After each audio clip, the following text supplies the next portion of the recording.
Wat is liefde eigenlijk? Die vraag stel ik mezelf vaak. Veel mensen denken dat liefde altijd groot, luid en veelwaardig is. Maar echte liefde kan stil zijn, alledaags en soms ook vermoeiend. Ja, ik vind dat liefde minder gevoel is, meer een reeks keuzes. Als ik mijn vrienden bel terwijl ik moe ben, kies ik voor liefde. Hetzelfde geldt als ik mijn partner echt luister in plaats van knikken.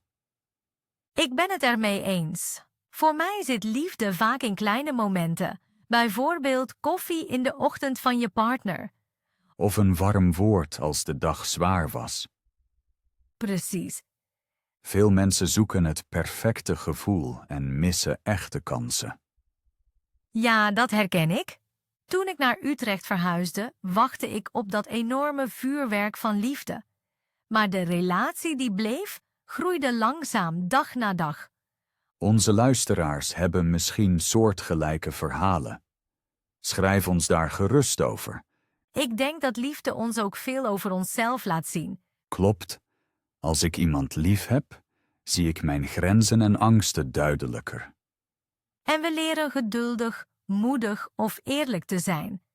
Dat maakt liefde complex, maar ook zo spannend. Marcus, zou je zeggen dat liefde verandert met de leeftijd? Zeker weten. Toen ik 20 was, was ik heel romantisch en dacht dat liefde elk probleem oplost. Nu zoek ik vooral rust, respect en samenwerking. Dat klinkt heel volwassen. Ik maak nu iets soortgelijks mee. Misschien merken we dat liefde verandert, omdat wij veranderen. Ja, liefde is als een spiegel. Mooi gezegd. Dank je. Veel films tonen alleen het begin van liefde, het tintelen, niet het dagelijks leven. Ja, je ziet bijna nooit scènes waar stellen schoonmaken of rekeningen betalen. Maar juist daar bewijst liefde zich. Absoluut. Ik herinner me een verkoudheid. Ik lag plat en mijn vriend maakte soep. Dat is een mooi beeld. Het voelde onopvallend, maar ik wist, dit is echte zorg.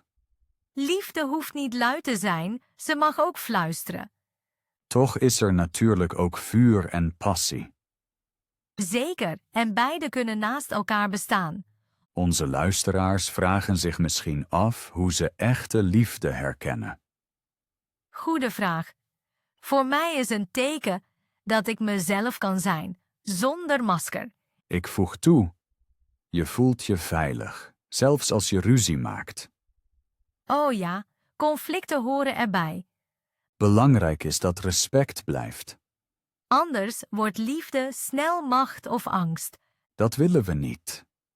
Nee, Een andere misvatting, liefde betekent niet altijd hetzelfde denken. verschillende meningen kunnen liefde zelfs versterken. Omdat je leert luisteren. En compromissen vindt. Precies. Misschien helpt een kleine oefening. Elke luisteraar kan iemand bellen en vragen: hoe gaat het met je? Heel mooi. Zo begint liefde vaak. Ik ben benieuwd of onze luisteraars dit proberen. Ik denk dat we nu een goede basis hebben gelegd. Klopt. Laten we straks naar het volgende verhaal gaan. Persoonlijke ervaringen. Welkom bij hoofdstuk 2. Onze persoonlijke ervaringen met liefde. Ik ben een beetje nerveus, want mijn verhaal is heel privé. Dat begrijp ik. Juist zulke open momenten maken onze podcast waardevol. Goed, dan begin ik. Een paar jaar geleden had ik een relatie die me vaak verwarde. Hoezo? We waren heel verschillend. Hij was luid, spontaan, altijd onderweg. Ik was rustiger en had structuur nodig. Dat klinkt vermoeiend. Ja, het was vermoeiend en tegelijk mooi. Ik heb veel gelachen, maar ook veel getwijfeld. Vertel verder. Op een avond kregen we een grote ruzie. Ik dacht dat het voorbij was. Ik pakte al mijn tas. Oh nee. Hij zag hoe ernstig het was. Plots ging hij stil naast me zitten. Toen pakte hij mijn hand en zei slechts 3 woorden: ik zie je. Dat is sterk. In dat moment begreep ik dat liefde meer is dan gelijk hebben of winnen. Liefde betekent de ander echt zien. Hoe ging het verder? We voerden een lang, eerlijk gesprek. We spraken over angsten, dromen, grenzen. Daarna voelde ik me licht, bijna herboren. En zijn jullie samen gebleven? Nee, enkele maanden later gingen we toch uit elkaar. Maar de breuk was rustig en respectvol. We wisten dat we allebei hadden geleerd. Wat heb je precies geleerd? Ik leerde dat liefde soms de weg vrij maakt in plaats van vasthouden. En dat eerlijkheid belangrijker is dan harmonie tegen elke prijs. Dat is een waardevolle les. Dank je. Nu hoor ik graag jouw ervaring. Graag. Mijn verhaal is anders, maar ook verwarrend. Ik ben benieuwd. 3 jaar geleden ontmoette ik Anna, een studiegenoot uit mijn avondcursus. Oké, We klikten meteen. Veel lachen, veel koffiepauzes. Alles voelde licht. klinkt mooi. Op een dag vertelde ze dat ze binnenkort een jaar naar Spanje moest. Studie. Oh, afstand. Precies. Ik dacht dat houden we nooit vol, maar ik wilde het proberen. En? We schreven elke dag, videobellen, kleine foto's van het dagelijks leven. In het begin ging het super. Ik voel een maar. Na 4 maanden kwam een dip. Tijdsverschil, stress. Ik voelde me alleen, zij ook. Dat klinkt zwaar. Op een avond zei ik spontaan, ik kom langs, alleen voor een weekend. Wauw, moedig. Ik boekte het vliegtuig, landde in Barcelona, zocht haar straat. Mijn hart bonsde enorm. Kan ik me voorstellen. Toen ze de deur opendeed, stonden we stil. Daarna omhelsden we elkaar lang, zonder woorden. Kippenvel. We liepen naar zee, zaten op de stenen en keken naar de golven. Daar, in de nacht, begrepen we iets belangrijks. Namelijk? Liefde heeft nabijheid nodig, ja, maar nog meer vertrouwen. We beloofden eerlijker te praten als het moeilijk werd. Heeft het geholpen? Ja. Het jaar vloog voorbij. Ze kwam terug en we zijn nog steeds samen. Dat maakt mij blij. Dank je. De reis was duur en spontaan, maar het was een keerpunt. Soms toont liefde zich in moedige daden. Precies. En in stille, zoals bij jou, met 3 woorden. Onze verhalen zijn verschillend, maar beide tonen kwetsbaarheid. Klopt. Liefde vraagt openheid, anders blijft ze vlak. Misschien voelen sommige luisteraars zich nu herkend. Dat hoop ik. Schrijf ons jullie momenten die alles hebben veranderd. Eén ding interesseert me. Twijfelde je toen je het ticket kocht? Oh ja, enorm. Ik dacht dat het gênant kon eindigen. Maar de angst was kleiner dan de wens om het te redden. Mooi. En jij, had je toen moeten gaan of blijven? Goeie vraag. Ik denk dat ik moest blijven om te snappen wanneer gaan juist is. Klinkt paradoxaal, maar begrijpelijk. Liefde is vaak paradoxaal. Misschien maakt precies dat haar spannend. Zeker weten. Ik merk dat ik rustig word als ik hierover praat. Ja, ik ook. Vertellen maakt het hart helder. En verbindt ons, ook met onze luisteraars. Ik denk dat we 2 goede voorbeelden hebben gegeven. Hoe liefde mooi en moeilijk tegelijk kan zijn. Perfect. Zullen we naar het volgende deel gaan? Graag. De verschillende vormen van liefde. Hoofdstuk 3 begint. We praten nu over de verschillende vormen van liefde. Ja, liefde is niet alleen romantisch. Ze heeft veel gezichten. Laten we beginnen met romantische liefde. Die kennen de meeste mensen eerst. Romantische liefde toont intimiteit en vertrouwen. Maar ze is niet alles. Precies. Daarna komt vaak vriendschapsliefde. Ze is rustiger, maar heel sterk. Vrienden steunen ons als het hart zwaar is. Ze vieren ook onze successen. Dan is er liefde in de familie. Moeder, vader, broers, zussen en grootouders. Familieliefde voelt vaak vanzelfsprekend. Toch vraagt zij om zorg. Soms merk je haar pas echt als je ver weg verhuist. Oh ja, ik merkte dat toen ik in 2010 verhuisde. Klopt. En dan is er de liefde voor onszelf. Zelfliefde is vaak moeilijk. We zijn onze strengste critici. Ik oefen zelfliefde door mijzelf pauzes te geven. Ik schrijf elke avond 3 dingen op die ik goed deed. Mooi idee. Misschien helpt dat ook onze luisteraars. Laat ons weten of jij zoiets wilt proberen. Er is ook liefde voor de natuur of voor het leven zelf. Ja, als ik in het bos loop, voel ik diepe rust. Dat is bijna spiritueel. Sommigen noemen het dankbaarheid. Dankbaarheid en liefde horen dicht bij elkaar. Beide openen het hart. Laten we dieper gaan. Waar verschillen de vormen precies? Romantische liefde zoekt versmelting.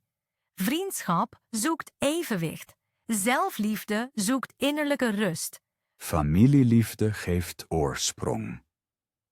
Natuurliefde geeft ruimte. Dat zijn verschillende cadeaus. Ondanks verschillen hebben alle vormen respect, tijd en zorg nodig. Precies. Zonder zorg droogt elke liefde uit. Ik denk aan mijn beste vriendin. We schreven lang niet. Wat gebeurde toen? Na maanden belde ik. We lachten direct, maar voelden afstand. Jullie moesten de vriendschap water geven als een plant. Precies. Nu zien we elkaar weer vaak. De band groeit. Dat laat zien, liefde is werk, welke vorm ook. Maar het is mooi werk, toch? Zeker, zeer de moeite waard.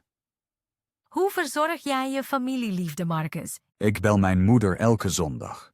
Dat is ons ritueel. Rituelen geven veiligheid. In relaties net zo. Soms stuur ik haar een foto van mijn ontbijt. Kleine dingen tellen.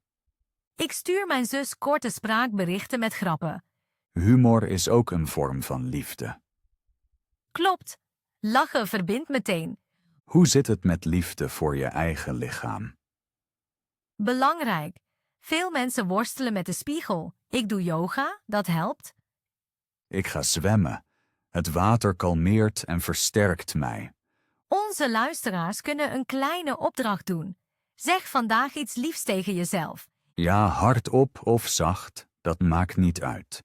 Schrijf daarna op hoe je je voelt. Vriendschapsliefde kun je ook oefenen. Bijvoorbeeld door te luisteren. Leg gewoon je telefoon weg en wees er helemaal. Goed idee. Zo merken vrienden dat ze belangrijk zijn. Familieliefde kan ingewikkeld zijn omdat er veel geschiedenis meespeelt. Ja, oude conflicten storen vaak. Maar praten kan helen. Soms helpt een brief als spreken moeilijk is. Ik heb mijn vader ooit een brief geschreven. We huilden allebei. Dat klinkt ontroerend en moedig. Sindsdien praten we opener. Liefde groeide opnieuw. Zie je, elke vorm van liefde vraagt openheid. En geduld. Veel geduld. Welke vorm vind jij het moeilijkst? Zelfliefde, eerlijk gezegd. Ik ben vaak kritisch op mezelf. Ik ook. Maar we werken eraan, toch? Absoluut. Stap voor stap. Misschien delen luisteraars hun tips voor zelfliefde. Graag. Dat kan iedereen helpen. Laten we naar liefde voor het leven gaan. Wat betekent die voor jou? Voor mij is het nieuwsgierigheid. Elke ervaring waarderen. Ik zie liefde voor het leven in zonsopgangen en muziek. Mooi. Zulke momenten voeden de ziel. Zullen we kort samenvatten? Graag. We spraken over romantische, vriendschappelijke, familiale, zelf- en levensliefde. Alle vormen vragen zorg, respect, tijd, humor en moed. Elke vorm brengt een eigen cadeau. Samen maken ze het leven rijk. Ik hoop dat onze luisteraars hun eigen liefdesmix herkennen. Schrijf ons welke vorm vandaag jouw aandacht nodig heeft. Dat was een diepe blok. Voel je je goed? Ja, ik voel me warm en geïnspireerd. Perfect. Dan gaan we meteen naar het volgende thema. Ik kijk er naar uit. Waarom liefde moeilijk kan zijn. Hoofdstuk 4. Waarom liefde soms moeilijk is. Een belangrijk thema, want veel mensen denken dat liefde makkelijk hoort te zijn. Ja, als het zwaar wordt, denken sommigen dat er iets mis is. Maar moeilijkheid is vaak normaal. Verwachtingen spelen een grote rol. We bouwen ideale beelden in ons hoofd. Films, liedjes, reclame tonen perfecte koppels. Dan botst de realiteit op de fantasie. Dat knalt. Precies. Ik merkte dat in mijn eerste relatie. Ik verwachtte altijd harmonie. En wat gebeurde er? We ruzieden over kleinigheden. Ik dacht meteen, het is het einde. Ik ken dat. Mijn drang naar perfectie maakte me blind voor echte nabijheid. Nog een reden is angst. Veel mensen zijn bang voor pijn. Je beschermt je hart en bouwt muren. Maar muren houden ook liefde buiten. Juist. Openheid maakt kwetsbaar, maar ook verbindend. Het verleden mengt zich. Oude wonden spreken luid. Ja, wie ooit bedrogen is, ziet overal gevaar.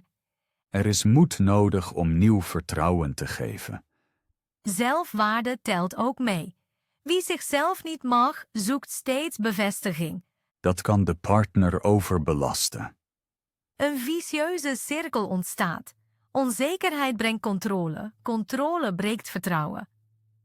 Poeh, complex. Zeker. Maar praten helpt. Communicatie is de sleutel. Klinkt simpel, maar is moeilijk. Vaak praten we in stress, niet in rust. Of we sturen verwijten in plaats van wensen. Voorbeeld. In plaats van je luistert nooit, beter ik voel me niet gehoord. Dat geeft minder aanval en meer begrip. Conflicten kunnen liefde zelfs verdiepen als je ver blijft. Ver betekent geen oude fouten als wapens gebruiken. En de ander laten uitpraten. Klinkt makkelijk, maar lukt me soms niet. Mij ook. We leren allebei. Sommige moeilijkheden komen van buiten, bijvoorbeeld stress op het werk. Of geldzorgen. Liefde leeft niet in een vacuüm. Juist. Goede planning kan druk verminderen. Maar pauzes helpen ook. Samen ontspannen, wandelen, ademen. Ik stel soms een dag zonder telefoon voor. Goed idee. Dan praat je echt. Spraakloosheid is gevaarlijk. Stilte vult zich snel met aannames. En aannames zijn vaak fout. Precies. Daarom vragen, niet raden. Een zin als heb ik je goed begrepen, werkt wonderen. Grenzen stellen hoort hier ook bij. Oh ja, zonder grenzen verliezen we onszelf. Ik zei mijn partner dat ik elke week een avond alleen nodig heb. Hoe reageerde zij? Eerst verrast, daarna opgelucht. Zij had dat ook nodig. Grenzen beschermen beide, niet één. Soms mislukt liefde door gebrek aan zelfinzicht. Leg dat uit, alsjeblieft.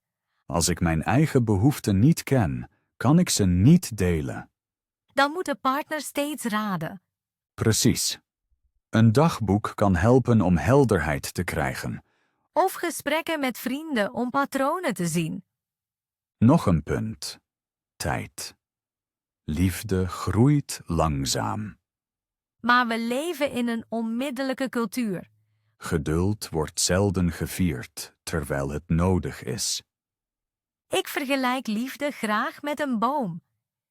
Eerst wortels, dan takken, dan vruchten. Mooi beeld. Dank je? Sommigen geven op voordat de wortels stevig zijn. Ja, omdat de eerste stormen komen en de boom wiebelt. Daarvoor is vertrouwen in het proces nodig. En verzorging, zoals water en licht. Licht kan een gedeelde hobby zijn. Of humor. Lachen ontspant. Ik lach graag om mezelf. Dat neemt druk weg. Heel gezond. We moeten ook over culturele verschillen praten. Graag. Verschillende tradities kunnen conflict brengen. Bijvoorbeeld wie bezoekt op feestdagen. Of eetgewoonten, religieuze rituelen. Respect en nieuwsgierigheid helpen, niet oordelen. Ik vraag vaak, kun je me uitleggen waarom dat belangrijk is? Goede vraag. Zo leer je in plaats van ruzieën. Samengevat, liefde is moeilijk door verwachtingen, angsten, verleden, communicatie, stress en cultuur. Maar juist deze moeilijkheden geven liefde diepte. Zonder wrijving geen glans, zegt men. Klopt. Misschien denken onze luisteraars nu aan eigen obstakels.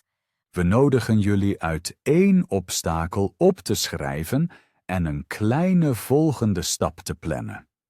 1 stap is genoeg, daarna verder kijken. Zo groeit moed. Marcus, voel je je begrepen?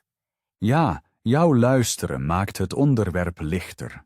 Bij mij hetzelfde. Praten maakt het minder zwaar. Goed. Ik denk dat we de hoofdredenen hebben belicht. Ja, laten we naar het volgende hoofdstuk gaan als je klaar bent. Ik ben klaar. Wat liefde vraagt.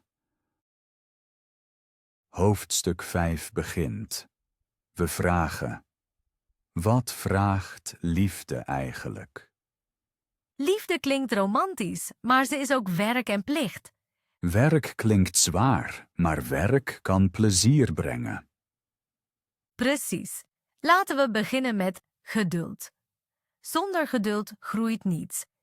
Ik herinner mij mijn eerste kookpoging met mijn partner. Oh, vertel alsjeblieft. Ik wilde een nieuw recept proberen. Alles duurde veel langer dan gepland. Dat probleem ken ik. Zij bleef rustig, hielp me, sneed groenten en zette muziek aan. Dat is echte geduld. Uiteindelijk was het eten middelmatig, maar we lachten veel. En de relatie kreeg een pluspunt. Precies. Geduld bracht ons nabijheid. Volgende punt, aandacht. Liefde leeft van kleine observaties. Bijvoorbeeld, Mijn vriend tilt 's ochtends kort zijn schouders als hij stress voelt. interessant. Wat doe jij dan? Ik leg even een hand op zijn rug. Zonder woorden. Mooie daad.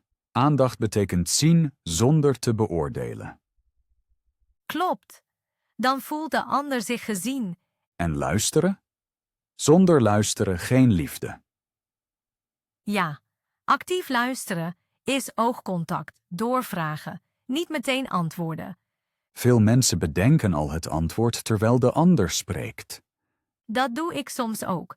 Ik oefen een regel. Eerst ademen, dan spreken.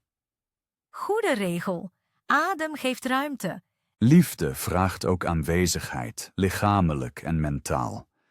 Mobiel weg, tv uit, echt samen zijn.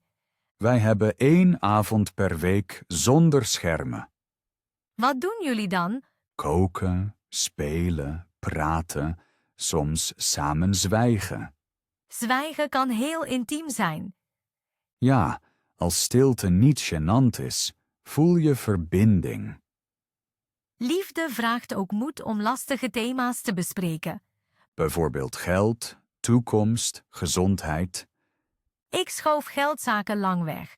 Dat gaf stress. Hoe heb je het opgelost? Ik zei gewoon, ik ben bang voor deze rekening, kunnen we plannen? En? Hij luisterde, we maakten een budget. Dat was fijn. Moed werd beloond. Liefde vraagt ook betrouwbaarheid. Je moet komen opdagen als je iets belooft. Op tijd zijn is een vorm van respect. Ja, kleine beloften nakomen versterkt vertrouwen. Ik zeg vaak, woorden zijn zaad, daden zijn water. Mooi beeld. Liefde vraagt ook vergeving. Zwaar onderwerp. Veel mensen houden lang boosheid vast. Boosheid vreet energie die liefde nodig heeft. Hoe leer jij vergeven? Ik schrijf een brief die ik niet stuur. Daarna verbrand ik hem. Rituelen helpen om los te laten.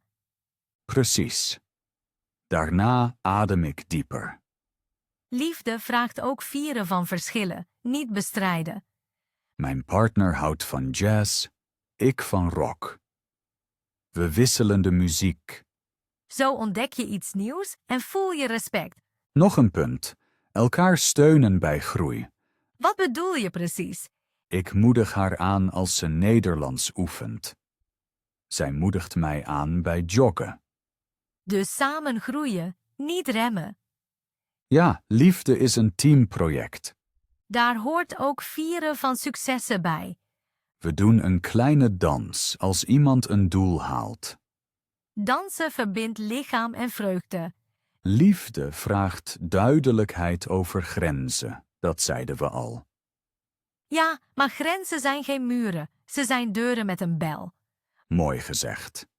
Dank je. Liefde vraagt ook humor. Zonder lachen wordt alles zwaar. Ik hang grappige briefjes op de koelkast. Kleine insiders. Insiders versterken het wij-gevoel.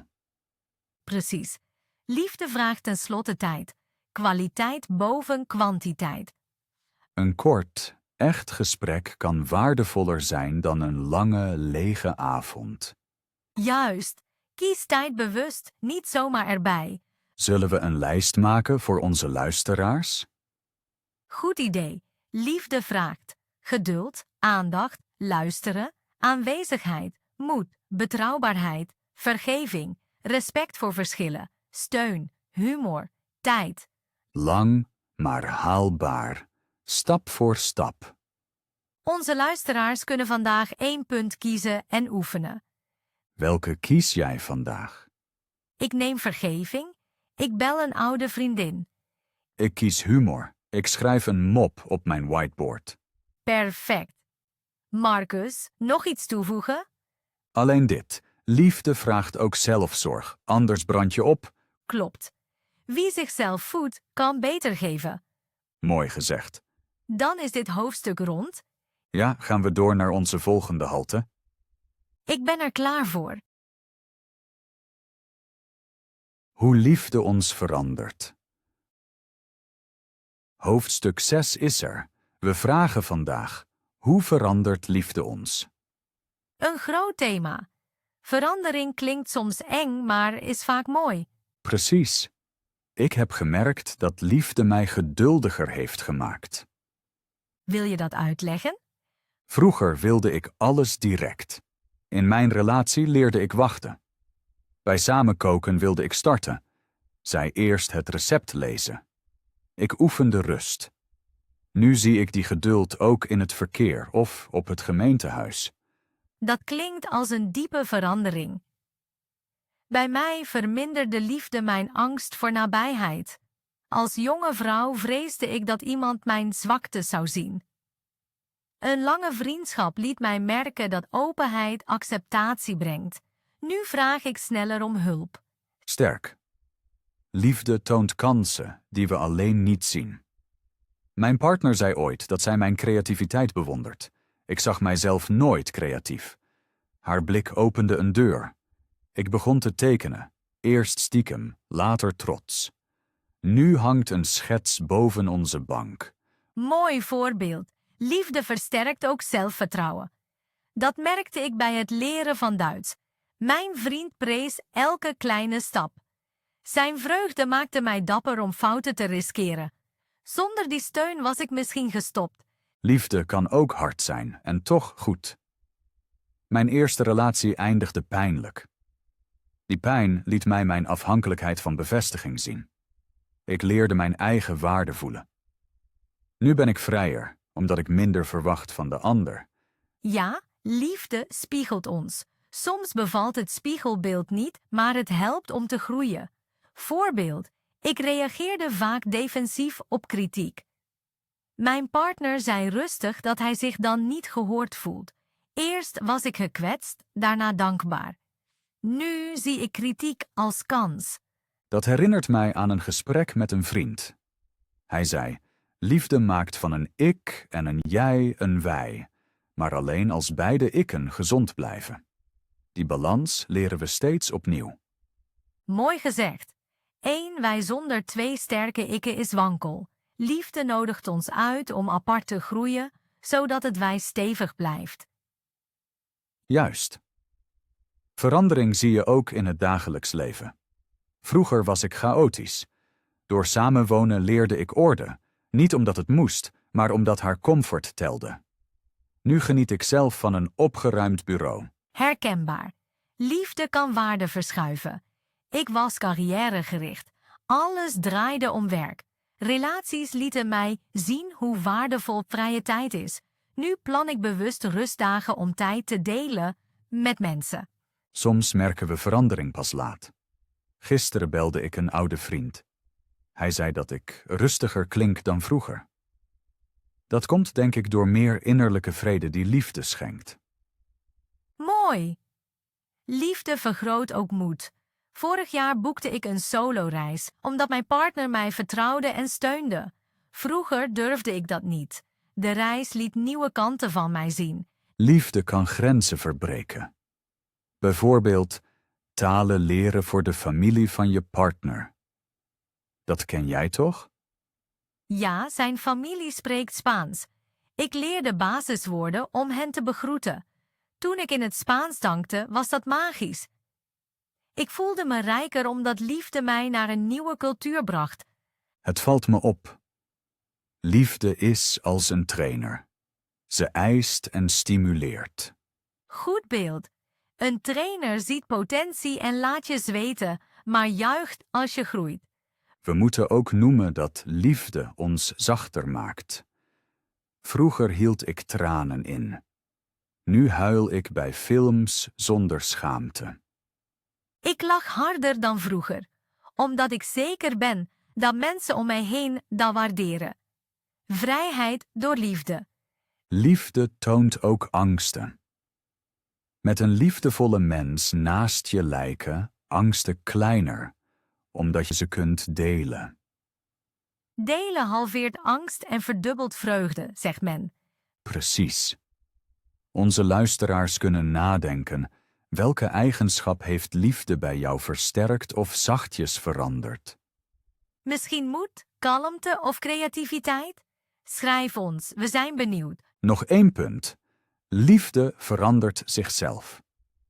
Wat gisteren romantiek was, is vandaag vriendschap en morgen weer vuur. Wij veranderen mee. Ja, liefde is een reis, geen eindpunt.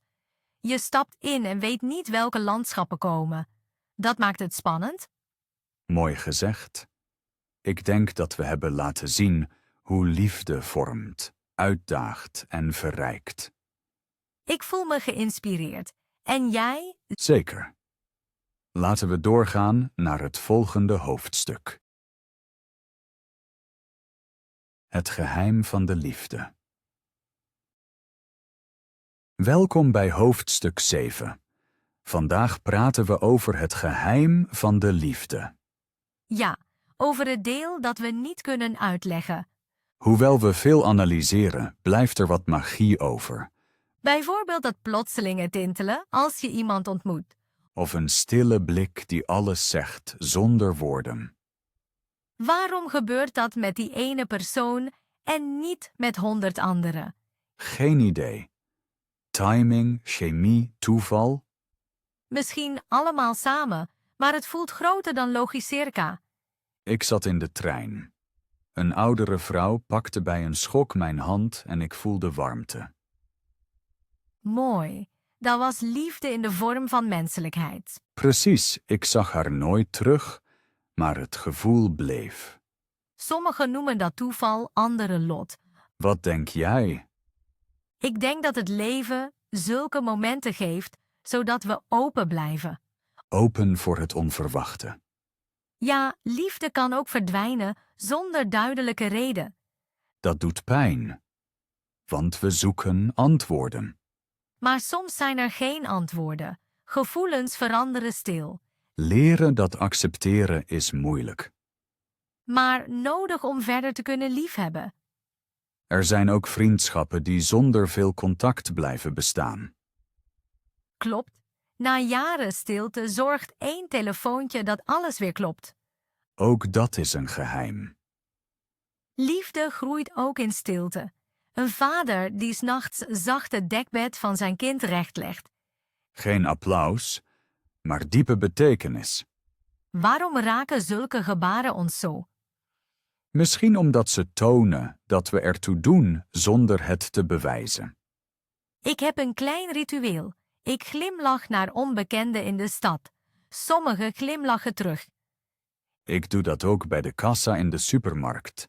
Soms verandert een glimlach een hele dag. Toch kennen we die mensen niet, puur mysterie. Liefde is dus niet alleen tussen partners, maar een web van kleine, onzichtbare draden. Mooi gezegd. Deze draden houden de wereld samen. Denk je dat we alles moeten begrijpen? Nee, een deel van liefde wil gewoon gevoeld worden. Zoals een lied dat je niet vertaalt, maar hoort. Precies. Als we alles willen sturen, verdwijnt de magie. We mogen dus leren loslaten en ons verwonderen. Ja, verwonderen als kinderen. Onze luisteraars kunnen vandaag een moment van liefde zoeken, zonder het uit te leggen. Misschien de geur van regen. Of het geluid van lachen in het park. Of je eigen hartslag wanneer je aan iemand denkt. Schrijf het niet meteen op, voel het eerst. Deel het daarna met ons als je wilt. Gedeelde verwondering wordt groter. Ik hou van dit hoofdstuk. Het herinnert me dat niet alles in lijstjes past. Ik ook. Liefde is half kennis en half wonder. Een mooie balans. Daarmee sluiten we het hoofdstuk over het geheim van de liefde. Klaar voor het volgende stuk? Ik kijk er naar uit. Afsluitende reflectie. We zijn bijna aan het einde van onze reis gekomen. Hoe voel je je nu, Lotte? Rustig en dankbaar. We hebben liefde vanuit zoveel hoeken bekeken. Ik voel hetzelfde. Liefde is geen los moment, maar een proces. Precies. Liefde ontstaat steeds opnieuw, door kleine daden en open harten. We hebben over vreugde, pijn, werk en magie gesproken. En het hoort er allemaal bij. Misschien is het beste beeld. Liefde is als een tuin. Je zaait, giet, wacht en soms verbaas je je over een onverwachte bloem. Mooi gezegd. De tuin heeft zon en regen nodig. Beide vormen de groei. Ja, en we hebben geleerd dat verschillen geen vijand zijn, maar mest. Dat merk ik elke dag. Als mijn partner anders denkt, verruimt dat mijn horizon. Voor mij blijft het inzicht dat liefde binnenin begint. Zonder eigenliefde ontbreekt de grond. En dat geduld het water is dat alles samenhoudt. We kunnen dus zeggen, liefde is oefening, zorg, moed en verwondering in één. Mooi pakket. Misschien vragen onze luisteraars zich nu af wat hun volgende stap is.